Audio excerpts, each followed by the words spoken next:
Solve each equation. Justify each step. Check your solution. Part A. D minus 1/4 equals negative 1/2. First, you want to write the equation. So write the equation D minus 1/4 equals negative 1/2. The addition property of equality says that adding the same number to each side of an equation produces an equivalent equation. So by the addition property of equality, add 1/4 to each side. Now you want to simplify. D minus 1/4 plus 1/4 simplifies to D, and negative 1/2 plus 1/4 simplifies to negative 1/4. So you are left with D equals negative 1/4.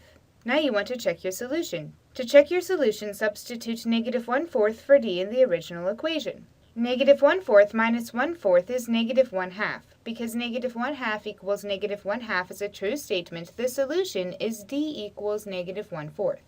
Part B. M plus 4 8/10 equals 9 2/10. First you want to write the equation.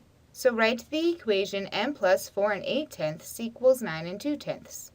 The subtraction property of equality says that subtracting the same number from each side of an equation produces an equivalent equation. So by the subtraction property of equality, subtract 4 8/10 from each side. Now you want to simplify. M plus 4 8/10 minus 4 8/10 simplifies to M, and 9 2/10 minus 4 8/10 simplifies to 4 4/10.